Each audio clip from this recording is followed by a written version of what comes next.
how much is our DNA? How much of our parents, of what we've inherited, going to inform our lifespan or our health span for that matter? Well, here too, everything you know is wrong. I graduated in the mid 80s, and I was told that the vast majority of life expectancy and quality of life was, in fact, genetics. In the book of life, written in stone, at conception, end of story. You could, get in a car accident or have some, tragic illness that came out of the blue, but that's what I was told, and that 80% of it was, in fact, that.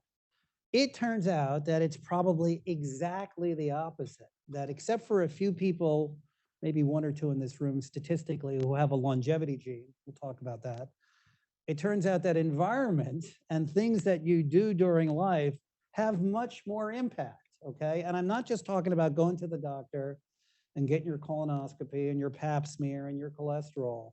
The ways in which we live our lives, physically, exercise, body habits, socialization, meaning the kinds of things that Michael talks about, wind up having powerful impacts on our epigenetics, and how long we're going to live and what we're going to look like. And when Michael says, don't stop working, I don't plan to stop working. That's when my patients start getting sick, unless you hate what you do, which nobody in the room does. So what's the longevity gene? What are we So talking about? we have discovered, again, in the last decade or two, might be up to 10 or more genes that confer not only longevity, but they confer longevity without disability. Nir Barzilai, who's up at Einstein, has looked at a bunch of these. The one that's most talked about is called sirtuin. It's very prevalent in certain population, Ashkenazi Jews. I cared for 3 siblings, 102, 105, and 110, the Reichert family, who lived without disability. Helen was sitting at a bar at Tao every night drinking a beer. Her brother was a stockbroker to age 105, was very, very good at it. There's a picture of them as young children around the Christmas tree getting their little rifles. This is 1910, and then they retook it 100 years later, actually. And none of these people had disability, and so this gene sirtuin seems to mimic caloric restriction, right? And one of the ways in which we'll get at longevity is trying to turn that gene on and off. Everybody's got a copy of it, but in different amounts probably. And so we'll be able to manipulate genes and perhaps, this is a ways off, it's further off than metformin, I think, that will affect how long you live, but without disability, which is what we're all interested in. So we've talked about the science fiction parts, or at least the next generation. We've talked about medicine. We've talked about gene therapy. Let's talk about now. Because one of the things that we talk a lot about at Men's Health is that we age at every age, right? We're all getting older, and there are ways that we can get better at getting older, regardless of how old we are. So, you sort of referenced before some of the common sense things that people can do to ensure that they are going to age in the best way possible. What are they? What are some of the just, how can all of us starting today start to age a little bit better?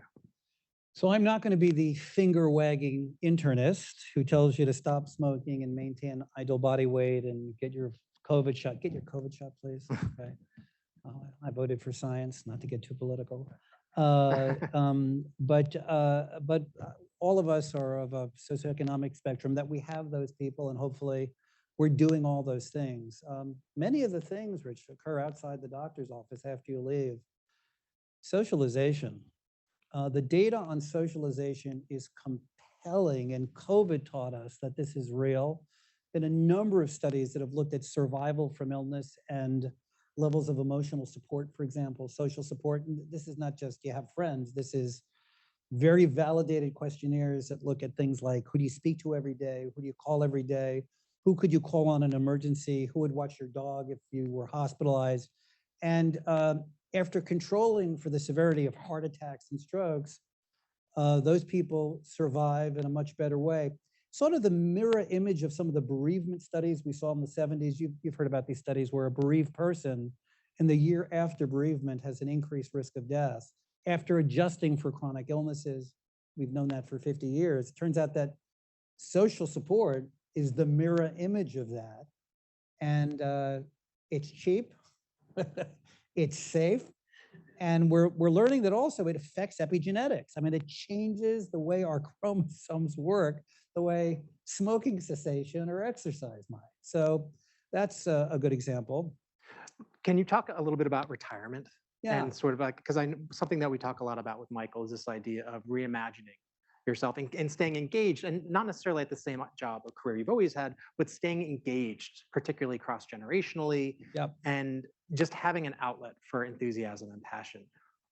In your own experience and the patients that you see in a clinical capacity, how important is that? I'm smiling because I saw one of my female patients last week described her husband's retirement as twice the man and half the money. Um, so retirement can be a blast. I suggest people sort of do it in doses, okay? I have no plans to retire. I plan to work differently. I see a lot of people who become ill or sort of rudderless when they retire. If you look at our society, you're at a cocktail party, what's the question someone asks you when you're introduced? What do you do? So if you're retired, you do nothing, right? I mean, think about the self-image and the way that sort of conveys sort of fatalism, you know? So I like to frame it, Rich, as meaning, okay? Every successful ager that I have with chronic disease and without, have 1, 2, or 3 things that sort of turn their gears. You know, Michael's going to base camp next week. Some people do foundation work. You know, I play with my ham radio. You know, I've got a bunch of archaic hobbies. So meaning winds up being very, very important. It could be being on a board, intergenerational work, which is just remarkable. The work of Linda Fried, who's at Columbia, who runs public health, has paired grandmothers with inner city children who are in need and shown that the kids do better and the brain scans of these women actually improve. Literally keeping them young. Keeping them young in an intergenerational program. So I'm a fan for working in a meaningful way, if you like what you do, and staying engaged. And I am a huge fan of intergenerational sort of experience as we age. You've heard the story about I think it was a BMW factory. Do you know this one? Mm-hmm. About I can tell it. So there was a competition in Europe at one of the car plants. It was younger workers, older workers, and then intergenerational workers, right? And so the younger workers made lots of cars, made them quickly, but they had defects, right? The older workers made less cars, but there were no defects. The intergenerational team made more cars than anybody because they were old guys telling young guys how to stop the deficits, and the young guys, you know, helping the older guys. I love that story because it's a metaphor for how we should be